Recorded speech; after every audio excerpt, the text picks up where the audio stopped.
Hello YouTube, Dave here again. Today I'm going to be giving you my early impressions of the Game Master's Book of Legendary Dragons. So this is a third-party product put out for 5th edition Dungeons & Dragons. I'd seen this at a couple of different locations, like Chapter's bookstore, as well as at my local gaming store. And when I was at my local game store and saw they had this in there, it's like, okay, I'm going to pick this up because it's just something that seemed kind of intriguing. I don't have a lot of third-party stuff for 5th edition, or just third-party stuff in general when it comes to a lot of like the D20 RPGs, so I thought I would give this one a try. And I have to say, so far I'm pretty impressed with what I've seen throughout. Now, I'm not going to do like a full, complete flip-through of this book in this video. If you want to see me do a complete, page-by-page flip-through, then absolutely let me know that in the comments below, and I'll be more than happy to do so. This retailed for $38.99 Canadian, which is what I paid because I do live in Canada, but the US retail price is $29.99. It includes 3 one-shot adventures for various levels, so I think there's like a level 4 adventure, or like level 1 through 4, there's level 8 through 12, and I think a 17 through 20, so you do get a pretty decent mix. You get some kobolds, drakes, and other types of creatures, as well as a dragon rider class and the Draken race, with some spells and some other stuff included in here. So it's just a really cool mix of stuff. And one of the other reasons that I wanted to pick this up is because the Dragonlance setting is coming out very soon.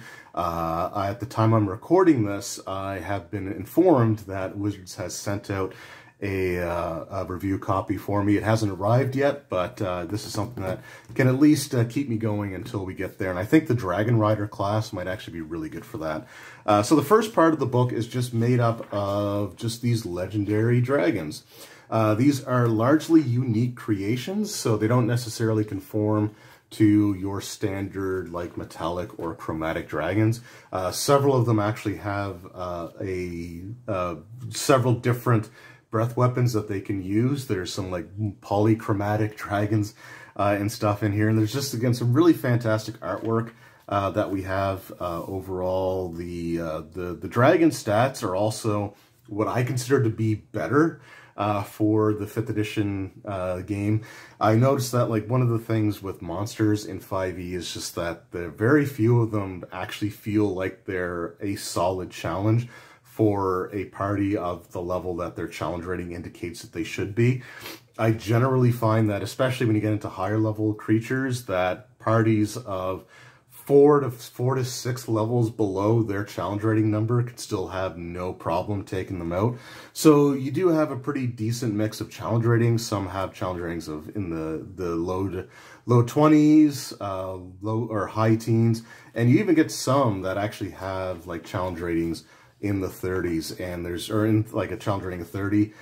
Many of these dragons actually have the ability to discorporate, so when they're defeated, their body is basically slain, but they do actually return after a period of time, which is really cool to see. So there's also just some really fantastic artwork in here, and again, just some really awesome, powerful dragons. Like here, we've got this sea serpent type dragon. This is challenge rating 30 with with actual different hit point totals for the head and the body. So the serpent's head has 369 hit points on its own, and then the body has over 600 hit points. So they just made them a little bit tougher. Against many of the dragons have several different breath weapons available to them.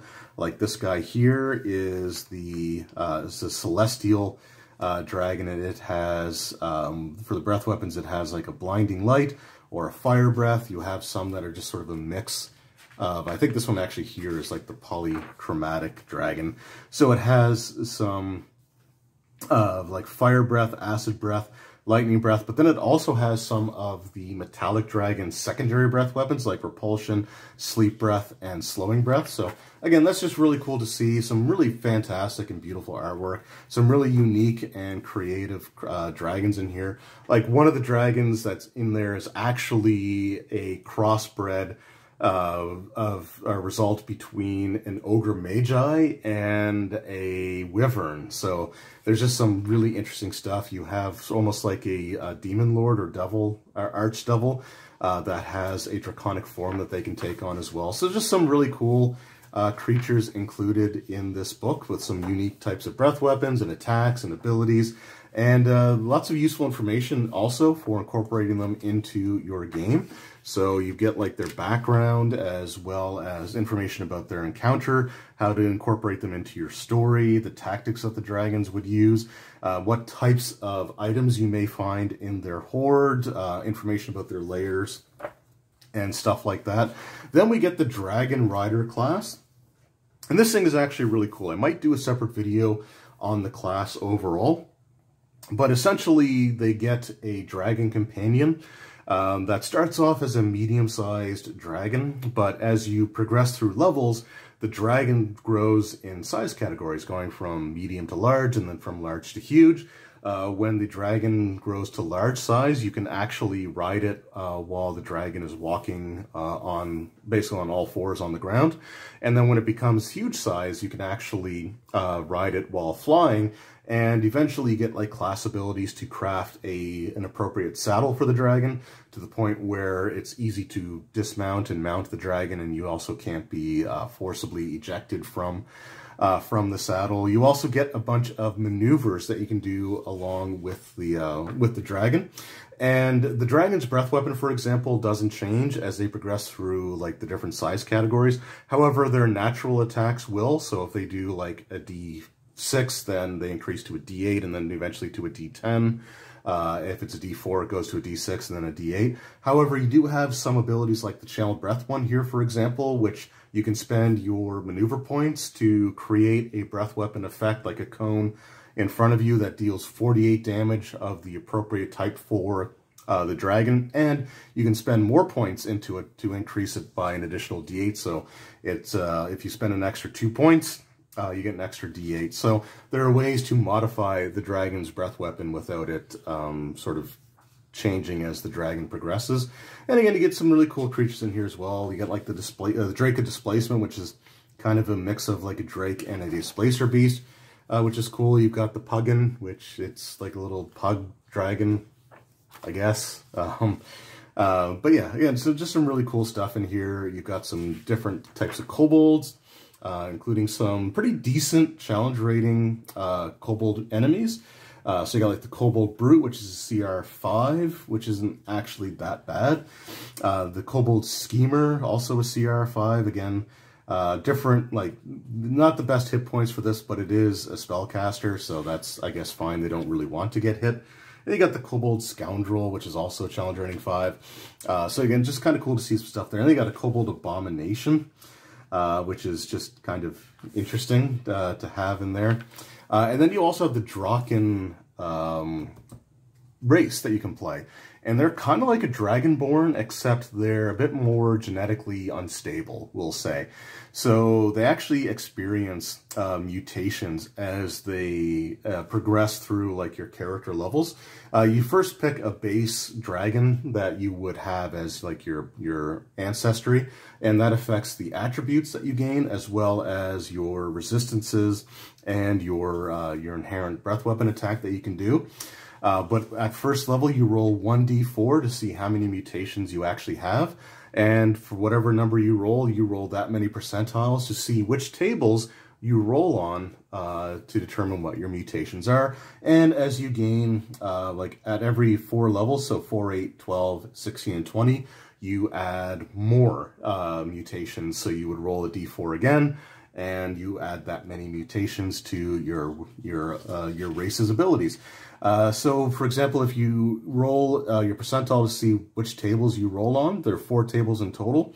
Table 1 is 1 through 50, and that is cosmetic abilities, so they don't actually affect you mechanically. They're just things like, for example, you might have like the length of your fingers or forearms, your face, you know, it may not necessarily age as you go through an age. It may affect like your voice, or you may have these vestigial wings that are more decorative than anything else. So these are just cosmetic things. They don't actually affect the game at all. However, when you're rolling free mutation, if you roll 51 through 85, you get to roll on the abilities table, and these actually have abilities that you can use. They're pretty decent overall, but not like the most like powerful types of things. They may give you like bonuses to some of your attributes, or just things like you may live on entirely on a meat diet, or you gain a swim speed, or you have advantage on attacks against certain alignment of creatures.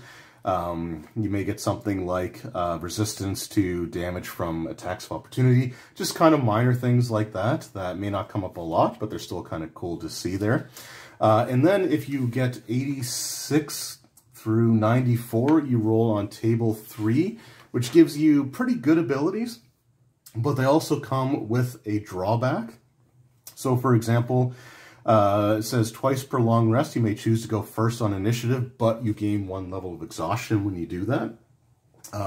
You may have an increase to an ability score, but it comes at the expense of a penalty to another attribute, which is kind of how just older D&D did things. Like you get +2 to strength, but you subtract 1 from intelligence, +2 to intelligence, but you subtract 1 from your charisma, because you might be smart, but you're not socially adept kind of idea.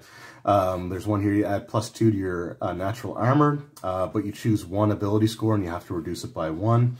Another one that we have here is once per long rest, you cannot be surprised. However, you are forced to go last on initiative, so kind of interesting stuff there.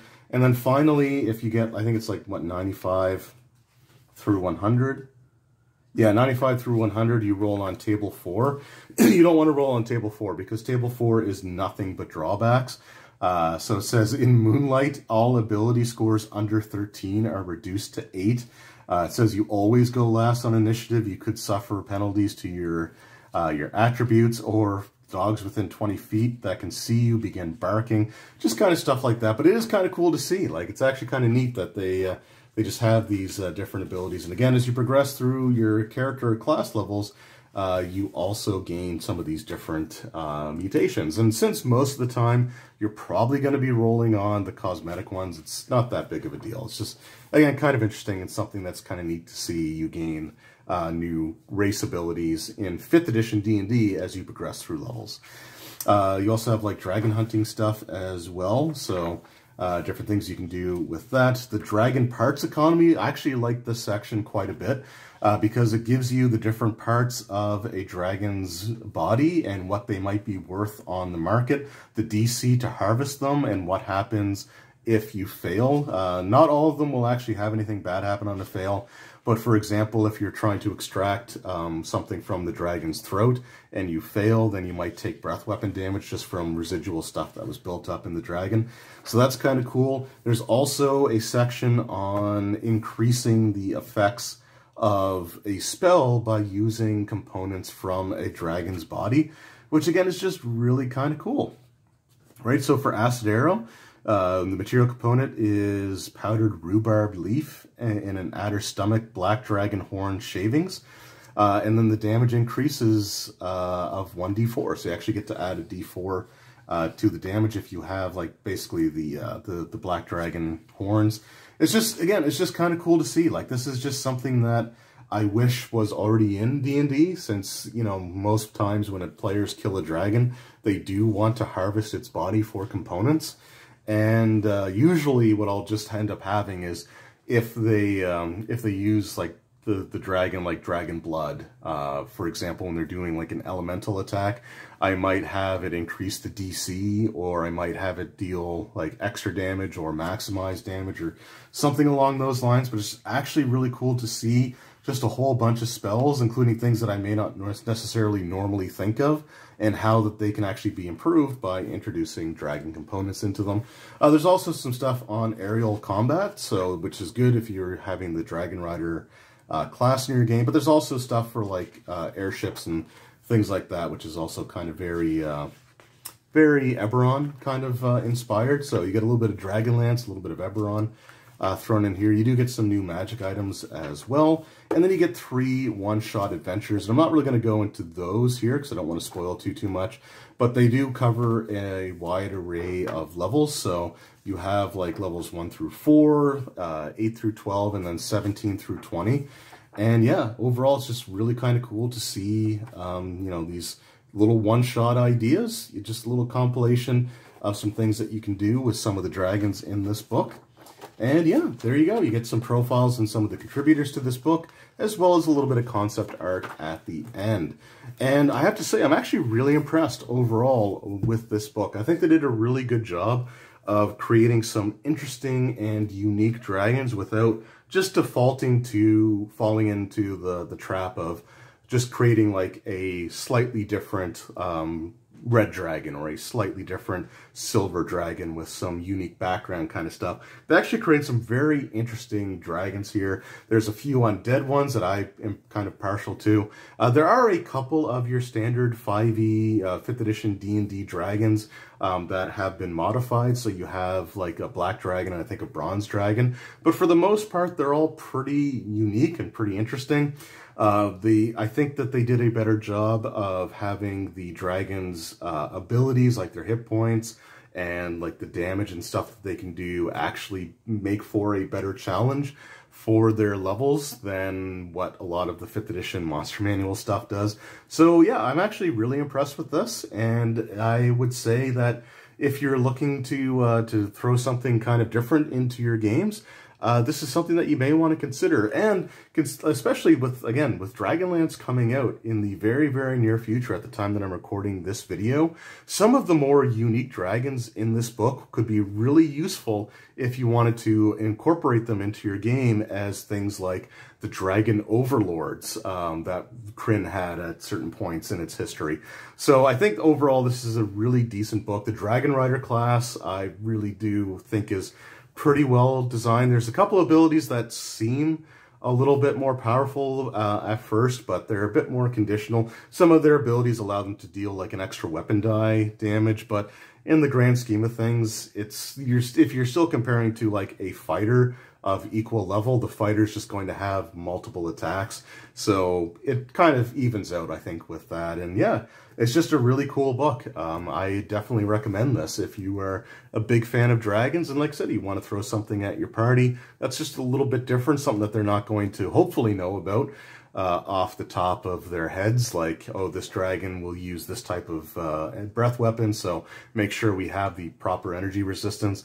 Yeah, it's a decently priced book for what it is, and I think it's a pretty solid addition to your gaming collection. So that was my review of the Legendary Dragons book, or review might not be the right words for it, because I haven't actually read like the adventures and stuff yet. I've only kind of glanced through it or flipped through it a little bit, but again, there's some cool stuff in here. I guess we'll call this a first impressions video. And if I decide, or if I look through it a bit more and my opinions change, I might do a dedicated review. However, if no review comes out for the book after this, then my opinions haven't changed. If you do want to see me do a full flip through of the book, including a deep dive into the Dragon Rider class, let me know that in the comments below, and I'll be more than happy to do that. Anyway, thank you guys very much for watching. I hope you enjoyed, and I will see you all next time. Until then, take care.